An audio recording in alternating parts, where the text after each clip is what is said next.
હીરા તારા જેવા લાગે છે. તે આકાશમાં ઊંચે સુધી ચમકે છે. તેવી જ રીતે આપણા હૃદયમાં પણ. તે સૌંદર્ય, સંપત્તિ, નસીબ અને પ્રતિષ્ઠાના નિશાન રૂપ છે. હીરો કુદરતની એક અનુપમ ભેટ છે. હીરો એક પ્રેમનું પ્રતીક છે અને રત્નોમાં એ સર્વશ્રેષ્ઠ છે. પ્રદૂષણ ફ્રી છે. નોર્મલી સત્તા અને વૈભવ એનું એ પ્રતીક છે. સૌ પ્રથમ હીરા ભારતમાં ઈસવીસન પૂર્વે 500 વર્ષ પહેલા નદી કિનારે કાંપવાળી જમીન નજીક મળી આવ્યા હતા અને સદીઓથી દક્ષિણ ભારતનું ગોલકોંડા તેનો એકમાત્ર સ્ત્રોત હતો. આ એ જ જગ્યા છે જ્યાંથી ઘણા પ્રખ્યાત હીરાઓ જેવા કે કોહિનૂર, હોપ, દરિયાઈ નૂર, રીજન્ટ, ધ ગ્રેટ મોગલ અને બીજા ઘણા હીરા મળી આવ્યા. ત્યારબાદ બ્રાઝિલ, આફ્રિકા, રશિયા, ઓસ્ટ્રેલિયા અને કેનેડા પણ હીરાના ખોદકામ કેન્દ્રો તરીકે પ્રકાશમાં આવ્યા. એ જાણીને તમને આશ્ચર્ય થશે કે આ ભાગ્યે જ મળી આવતો હીરો કાર્બનના અણુઓમાંથી બને છે, જેમાંથી ગ્રેફાઇટ પણ બને છે. તે આપણી પેન્સિલની અણીમાં જોવા મળે છે.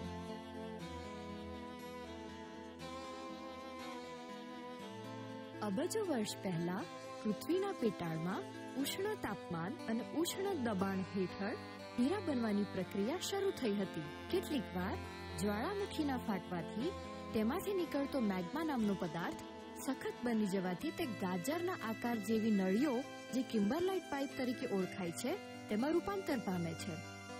આ સખત થયેલી જ્વાળામુખીની નળીઓમાંથી ખોદકામ કરી અથવા નદી કિનારે માનવ શ્રમ દ્વારા ખોદકામ કરી હીરાને મેળવવામાં આવે છે. ત્યારબાદ આ ખનિજ તત્વોને વર્ગીકૃત કરી તેમાંથી રફ ડાયમંડને નિષ્કર્ષિત કરવા માટે તેમને કટિંગ સેન્ટરમાં મોકલવામાં આવે છે.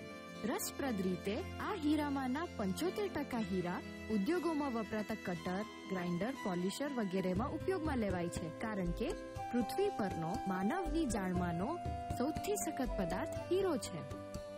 જ્યારે બાકીના 25% ઉચ્ચ કક્ષાના રફ ડાયમંડ, ઘરેણાં અને બીજા સુખ વૈભવની ચીજ વસ્તુઓ બનાવવામાં વપરાય છે, જેમને દુનિયાભરના વિવિધ કટિંગ સેન્ટરમાં મોકલવામાં આવે છે, જેમાં ભારતના સુરતનો પણ સમાવેશ થાય છે.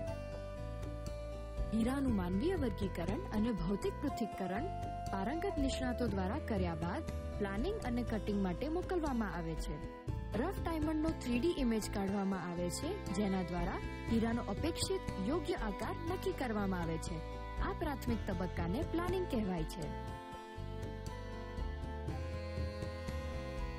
ક્લેવિંગની પ્રક્રિયા આપણને હીરાનો સૌપ્રથમ અનુમાનિત આકાર આપે છે.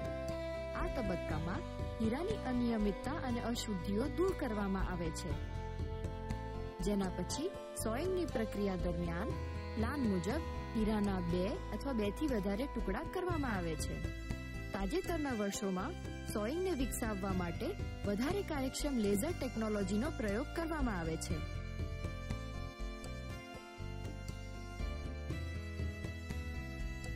ત્યારબાદ સિન્થેટિક ગર્ડલ અથવા સિન્થેટિક બટનમાં હીરાને ગોઠવીને તેનું ઘર્ષણ કરવામાં આવે છે, જે લેથમાં થતી પ્રક્રિયા સમાન છે, જેને બ્રુટિંગ કહેવાય છે. આ પ્રક્રિયા દ્વારા હીરાને તેનો પ્રથમ અસલ આકાર આપવામાં આવે છે. અંતિમ તબક્કાને પોલિશિંગ કહેવાય છે. આ મહેનત માંગી લેતી પ્રક્રિયામાં દરેક ફેસેટને ખૂબ જ ચોકસાઈ અને કૌશલ્યથી પોલિશ કરવામાં આવે છે, કે જેથી કરીને હીરાની બ્રિલિયન્સમાં વધારો કરી શકાય અને તેને વધુ આકર્ષક બનાવી શકાય. હીરાને સુંદર વિવિધ આકારોમાં કાપી શકાય છે, જેમ કે round brilliant, marquise brilliant, pear brilliant, heart brilliant, cushion brilliant, square emerald cut, princess brilliant અને સ્ક્વેર રેડિયન્ટ કટ. એક રાઉન્ડ બ્રિલિયન્ટ હીરો ટેબલ, ક્રાઉન, ગર્ડલ, પેવેલિયન અને ક્યુલેટ જેવા ભાગોનો બનેલો હોય છે. હીરાની જે વિવિધ સપાટ બાજુઓ હોય છે તેમને ફેસેટ કહેવાય છે. તે હીરા માટે પરાવર્તક સપાટી અને બારીઓનું કામ કરીને પ્રકાશ અને રંગની મનોરંજક ક્રીડા પ્રસ્તુત કરવામાં ફાળો ધરાવે છે, જેના માટે હીરા જગવિખ્યાત છે. એક ideal round cut hero 57 facet ધરાવે છે. હીરાને કાપ્યા બાદ તેને 4 C's માં વર્ગીકૃત કરવામાં આવે છે. કલર એટલે કે રંગ, ક્લેરિટી એટલે કે શુદ્ધતા, કેરેટ એટલે કે વજન અને છેલ્લું પણ સૌથી મહત્વનું કટ, કારણ કે હીરાના મૂલ્યાંકનનું આ જ એક એવું પાસું છે કે જે માનવના હાથમાં છે. હીરાની ગુણવત્તા પ્રમાણે તેને D થી Z માં વર્ગીકૃત કરવામાં આવે છે, જેમાં રેર અને પ્રેશિયસ કલરલેસ હીરાથી લઈને પીળા રંગના છાયવાળા હીરાનો સમાવેશ થાય છે. દરેક રંગમાં આંતરિક ખામીઓ હોય છે, જેને ઇન્ક્લુઝન્સ કહેવામાં આવે છે. હીરામાં જેટલી ઓછી ખામીઓ તેટલો જ તે વધારે ઉત્કૃષ્ટ અને મૂલ્યવાન મનાય છે. હીરાની શુદ્ધતાને એટલે કે ક્લેરિટીને FL થી I3 માં વર્ગીકૃત કરવામાં આવે છે, જેમાં FL તે સૌથી ઉત્કૃષ્ટ શ્રેણીમાં આવે છે.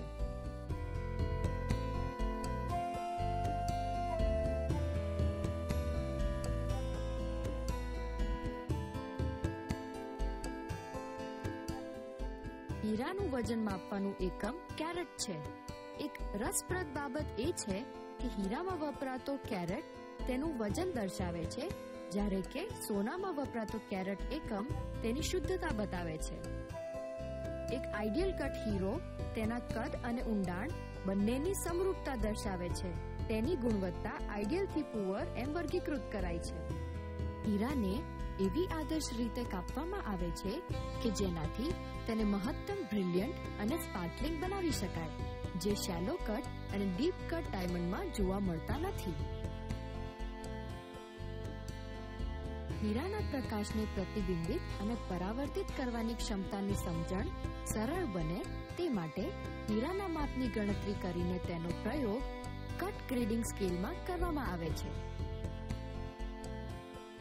એક પરિપૂર્ણતાથી કપાયેલા રાઉન્ડ બ્રિલિયન્ટ હીરામાં ઉપરથી જોવાથી રાખોડી રંગના 8 તીરના માથા જેવા આકાર જોવા મળે છે, જ્યારે નીચે તરફ જોવાથી 8 હૃદય આકાર જોવા મળે છે.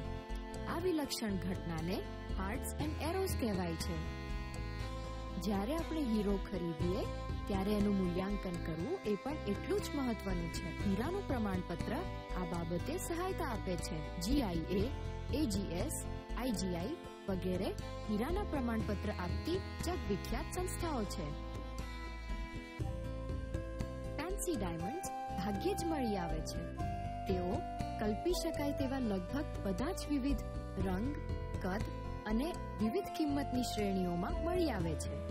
તે આછા ગુલાબી, ભૂરા, પીળા થી લઈને બીજા ઘણા ઘાટા રંગો જેમ કે કથ્થઈ, લીલા અથવા નારંગી રંગોમાં મળી આવે છે.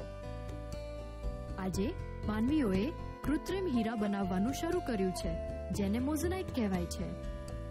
એ પણ એક પથ્થર જ છે અને આ પણ એક પથ્થર જ છે, પણ એની ઘનતા ડાયમંડની ઘનતા કરતાં એની ઘનતા ઘણી ઓછી હોય છે અને એ જેમ જેમ દિવસો જાય એમ ઝાંખો પડતો જાય છે.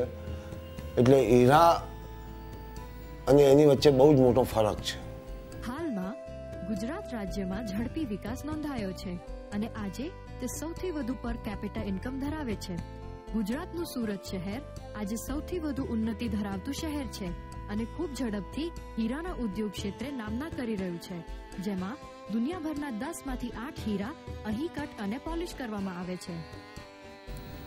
સુરત એક ડાયમંડ સિટી તરીકે અત્યારે ઉભરી રહ્યું છે અને બિઝનેસમાં સુરતના ડાયમંડનો ભાગ 15 થી 20% ભાગ ડાયમંડનો હશે અને રોજગારી માટે લોકોને પણ સારામાં સારી તકો ઊભી થાય છે.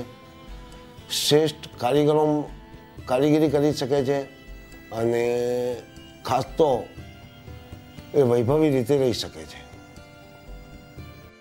લગભગ આખી દુનિયા આ પ્રકૃતિની અતિ મૂલ્યવાન ભેટને અંતિમ સ્વરૂપ આપવામાં યોગદાન આપે છે, જેમ કે સાઉથ આફ્રિકાના કોઈ ખાણિયાના હાથોમાં રમતો, કોઈ ભારતીય ડાયમંડ કટરના હાથોમાં ચળકતો અને કોઈ ફ્રાન્સીસી મહિલાના હૃદયને અનુરાગિત કરતો, સદા માટે વસતો, પૃથ્વી પરની સૌથી પ્રભાવશાળી અને શક્તિશાળી લાગણી એટલે કે પ્રેમનો સંકેત આપતો